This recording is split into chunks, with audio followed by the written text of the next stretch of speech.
उन्हें क्या संदेश और क्या करना चाहिए, हम क्या कर रहे हैं ये पूछिए। मैं तो आपको बता दूं कि जो कोरोना वायरस है, ये मामला बैन अवी है, आफाकी आलमगीर सतह पर कोरोना के चपेट।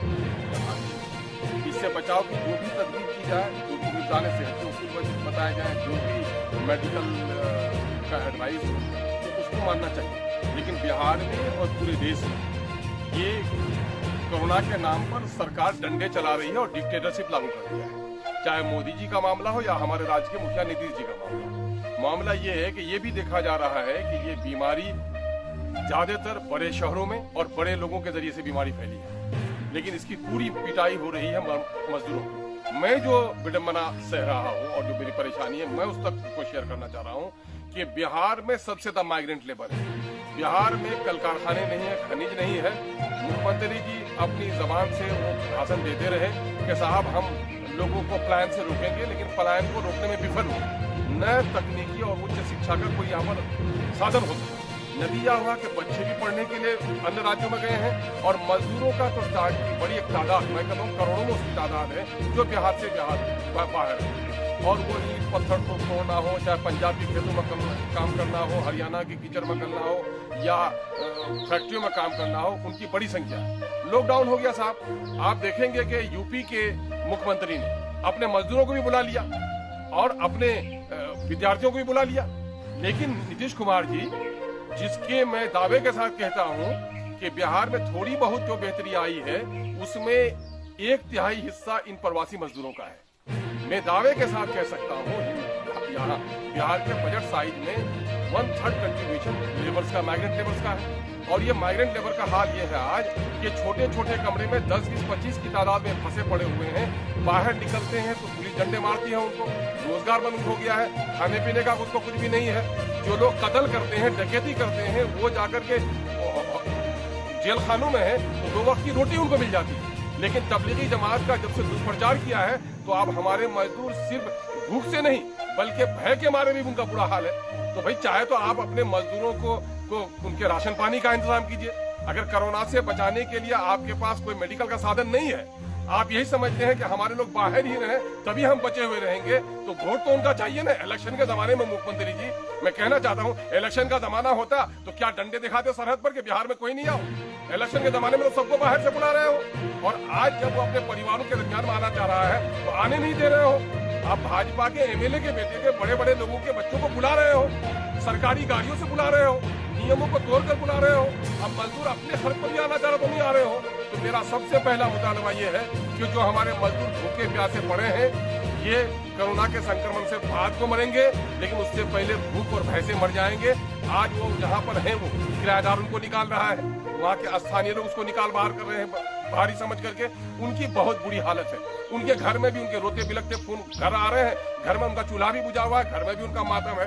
अब ये बर्दाश्त नहीं हो रहा है, स्टूडेंट्स भी नहीं आने के लिए दे रहे हैं। इसलिए हम लोग गवर्नमेंट से फरियाद कर रहे हैं, उसका हम लोग कैंपेन भी चला रहे हैं। हमारे गांव के सीधे साधे लोग रोते बिलखते हैं, कुछ कह नहीं पाते हैं, तो हम लोगों ने एप्लीकेशन भी लोगों को समझा दिया है कि एप्लीकेशन लिखो माननीय मुख्यमंत्री जी के नाम, चाहे तो हमारे परदेसी मजदूरों के लिए वहाँ राशन पानी और सुरक्षा का इंतजाम कीजिए। अगर आपसे ये संभव नहीं है तो आप उनको घर लाने की व्यवस्था कीजिए। और समय लाते रहते हैं आपने अगर ये कदम नहीं उठाया तो फिर हमारे परदेसी मजदूर पैदल अपने घर को निकलेंगे और हम आपके सरकारी दफ्तरों में जाकर धरना देने पर मजबूर हो जाएंगे। जिस एप्लीकेशन की आप बात कर रहे हैं, जिस फॉर्मेट की आप बात कर रहे हैं, जब आपने वो फॉर्मेट जारी किया तो यहाँ के जो विपक्ष के नेता लोग हैं उन्होंने ये एलिगेशन लगाया आपको कहीं न कहीं आप जो है राजनीतिक रोटी सेकने का काम कर रहे हैं, कहीं न कहीं मजदूरों को वर्गलाने का काम कर रहे हैं। ये निकम्मे लोग हैं। मैं मजदूरों को वर्गला रहा हूँ? कमरे में बंद मैंने रखा है, जेल की काली कोठरियों की तरह बंद मैंने रखा है। उनको जवाब देना चाहिए। आप विपक्ष की बात में कहिए, बल्कि सत्ता पक्ष के लोग इस तरह की बात करते होंगे जो लोग नाकारे साबित हुए। हमारे विरोधी, ये हमारे विरोधी नहीं है, ये जनता के विरोधी है, ये मजदूरों के विरोधी है, ये गरीबों के विरोधी लोग हैं। यहाँ जाकर के सैनिटाइजर और लाइफबॉय साबुन बांट देने से मसले का हल हो जाएगा? जिनका बेटा बाहर में पड़ा हुआ है, शौहर बाहर में पड़ा हुआ है और पुलिस के डंडे मार रहे हैं, उनके लिए क्या कर रहे हैं सत्ता के लोग? ये सत्ता की दलाली कर रहे हैं वोट के लिए सिर्फ। और आज जो वोटर उनका पिटाई हो रही है उनके बारे में मुंह पर पट्टी बांधे हुए हैं। अगर दम है सत्ता के लोगों में, दलाली नहीं, अगर नेतागिरी की ताकत है, तो जिस तरह से भाजपा के नेता के बेटों को, बच्चों को लाया गया है वहाँ से राजस्थान से, उस तरह से हमारे मजदूरों को गाँव में ला दे, तब ये कहेंगे। ये दलाली और डिफर्मित लोगों को नहीं करें। हमारा साफ मुतालबा है कि नीतीश कुमार जी हमारे मजदूरों को उनका राशन पानी का इंतजाम करें, वो उनको सुरक्षा प्रदान करें। जब से तबलीगी जमात का बहाना इन लोगों ने बनाया है, अब हाल क्या हो गया है आपको मालूम है कि दिलशाद नाम का एक नौजवान गाड़ी में बैठ के जा रहा था, लोगों ने पकड़ के उसको क्वारंटाइन करवा दिया। अब क्वारंटाइन में क्या तकलीफ हुई होगी कि वो नौजवान वहाँ अरुणाचल में वो नौजवान क्या हो जाता है, सुसाइड कर जाता है। आपने देखा होगा परवीन नाम की एक लड़की है भरतपुर राजस्थान में, मुसलमान नाम कहने के नतीजे में हॉस्पिटल वाला इलाज नहीं कर रहा है, और वो फिलहाल जहाँ से जाकर के बापू ने लड़ाई शुरू की थी, गोरों और कालों के हक की लड़ाई शुरू की थी, दलितों की लड़ाई शुरू की थी बापू ने, और आज वहाँ बापू की नगरी में मुसलमानों के लिए अलग और हिंदुओं के लिए अलग हॉस्पिटल में वार्ड बनाए जा रहे हैं। योगी के यूपी में मीरठ में हॉस्पिटल वाला कहता है कि मुसलमान जब सर्टिफिकेट लेकर के आएगा तब उनका इलाज होगा। ये हिंदू मुसलमानों का मामला हो रहा है। कर्नाटका में दाढ़ी टोपी के नाम पर लोगों की पिटाई हो गई है। आप क्या करेंगे? किशनगंज में भी नौजवानों की पिटाई हो गई, हॉस्पिटलाइज है अभी हमारा। पुलिस के डंडे की वजह से ये लोग चाह रहे हैं कि हम लॉकडाउन को कामयाब करें। तो अगर लॉकडाउन को आप सड़कों पर चलने नहीं देना चाहते हैं लोगों को, तो आप होम डिलीवरी करिए, खाने पीने का सामान, सब्जी, पानी, दवाई पहुंचाइए। हॉस्पिटल में आदमी जाता है तो फौरन यहाँ से रेफर कर दिया जाता है। किशनगंज में कोई इलाज नहीं हो रहा है, जाकर सिलीगुड़ी इलाज करो, और काल बजाते हैं दलाल नेता लोग। अगर ये इलाज के लिए क्यों जाएंगे बाहर? किशनगंज में इलाज की व्यवस्था क्यों नहीं हो पा रही है? बिहार में इलाज की व्यवस्था क्यों नहीं हो पा रही है? बिहार में शिक्षा की व्यवस्था क्यों नहीं हो पाई? बिहार में रोजगार की व्यवस्था क्यों नहीं हो पाई? आज पूरे तौर पर आपको मैं बता दूं कि ये इलाका माइनॉरिटी का इलाका है, और आपको मालूम है कि तबलीगी जमात का मामला हुआ फरवरी के मिडिल फरवरी में हुआ नेपाल में इज्तिमा, और उसका कोचाधामन के वीडियो ने लेटर जारी किया है कि तबलीगी जमात को चिन्हित करो। तो मैं दावे के साथ कहता हूँ कि कोचाधामन से 1 लाख लोग गए हैं, इस तरह जिला से करीब 5 लाख लोग गए हैं। अगर सरकार में शक्ति है तो सबका टेस्ट कराए, हम टेस्ट करने के लिए तैयार है, लेकिन टेस्ट तो कराना नहीं है। तबलीगी जमात का नाम लेकर कहीं न कहीं से मुसलमानों को बदनाम करना है, अकलियतों के लोगों से नफरत फैलानी है। इसका रिफरकेशन क्या हुआ? इसका नतीजा ये हुआ है कि आज गलियों में सब्जी बेचने के लिए जो मुसलमान जा रहा है उसकी पिटाई हो रही है, उसका नाम पूछा जा रहा है, और उसके साथ जो जेनोसाइड होता है, नस्लकुशी होती है। ये जो भाजपा के लोग हैं, ये आरएसएस के लोग हैं, या दूसरे लोग फिरका परस्ती पर विश्वास रखते हैं। अभी प्रधानमंत्री जी प्रकट हुए हैं और उसने कहा कि साहब धर्म नाम के नाम से इसको नहीं जोड़ा जाए, किसी धर्म को देखकर नहीं, पूरे देश के लिए। प्रधानमंत्री जी आपका बयान बड़ा खूबसूरत है, आपने इससे पहले भी बयान दिया था, जब मॉब लिंचिंग हुआ था उसमें भी आपने बयान दिया था कि लोगों को क्यों मार रहे हो, मुझ पर गोली चलाओ। ये सब तो आपके हैं, लेकिन जिन लोगों ने मॉब लिंचिंग की थी उसको लटकाया क्यों नहीं आप? सर आप आज जो लोग ये काम कर रहे हैं, ऐसे लोगों पर कार्रवाई की नहीं थी। ये गोदी मीडिया, अभी पालघर का मामला आया, मीडिया ने कहाँ पहुंचा दिया उसको? वो मामला था एक समुदाय का, उन्हीं के साधु थे, उन्हीं के लोग थे, कहां से जोड़ने का काम किया? ऐसे मीडिया को आप लटकाने का काम किए, जेल में भिजवाने का काम किए। यानी अगर ऐसा नहीं करते हैं तो माननीय हम प्रधानमंत्री जी को कहना चाह रहे हैं, प्रधानमंत्री जी अगर आप उन पर कार्रवाई नहीं करते हैं, सिर्फ लोग लुभावन ये भाषा बोलते हैं, तो लगता है कि कहीं न कहीं से अंदरूनी तौर पर सरकार की सह उसको हासिल है या सरकार का संरक्षण प्राप्त हो। इसका मतलब यही होगा। हमारी आज के दिन में सीमांचल में सबसे ज्यादा मजदूर है, सीमांचल में कोई कल कारखाना नहीं है। बिहार के भी पलायन मजदूरों की संख्या काफी है, लेकिन पूरे बिहार के अंदर में सबसे अधिक अगर कहीं पलायन है तो हमारे सीमांचल के मजदूरों का है। रोते बिलकते फिर हर सैकड़ों की तादाद में आ रहे हैं। मुख्यमंत्री ने ऐप जारी किया, मुख्यमंत्री जी ने जारी किया हेल्पलाइन।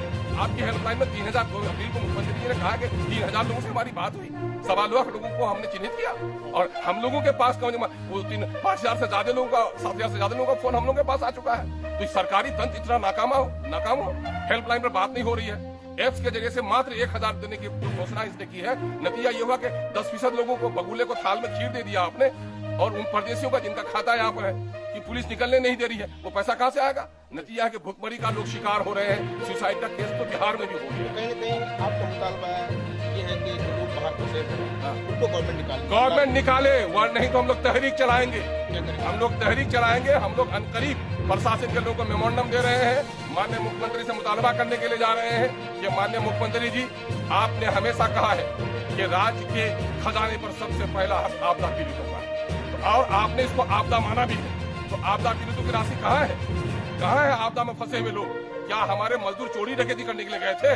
चोर डकैत जेल में हो तो 2 वक्त की रोटी मिलती है, और हमारे मजदूर वहाँ भूखे रह रहे हैं, मर रहे हैं, छोटे छोटे कमरे में 10-20 की तादाद में हैं, और वहाँ पर पुलिस डंडे मार रही है। उनके लिए आप क्या कर रहे हैं? हमारे मजदूर, अगर आपसे हमारे मजदूरों के राशन का, उनके सहायता का, हमारे छात्र छात्राओं को घर लाने का अगर आपके पास व्यवस्था नहीं है, वहाँ पर उनको राशन पानी देने का नहीं है, तो सीधे हमारे लोगों को घर पहुंचाइए। अगर आपने 3 तारीख तक ये काम नहीं किया तो हमारे मजदूरों की जो हालत लग रही है बाहर से फोन आ रहा है, तो लगता है कि वो सारे सरहदों को तोड़कर अपने घरों को पहले निकलेंगे जिस तरह यूपी के लोग निकल के आए थे, और फिर हम सभी लोग सरकारी जो आपके कार्यालय है विधिवत तौर पर आपसे इजाजत लेंगे, और अगर आपने इजाजत नहीं भी दी तो विधिवत तौर पर जो हमारा राजनीतिक और हमारा लोकतांत्रिक हक है, जो डेमोक्रेसी में हमारा हक दिया है, ऐसा कोई मतलब नहीं है कि आपने अगर 144 लागू कर दिया तो हमारे जीने का हक सलब हो गया।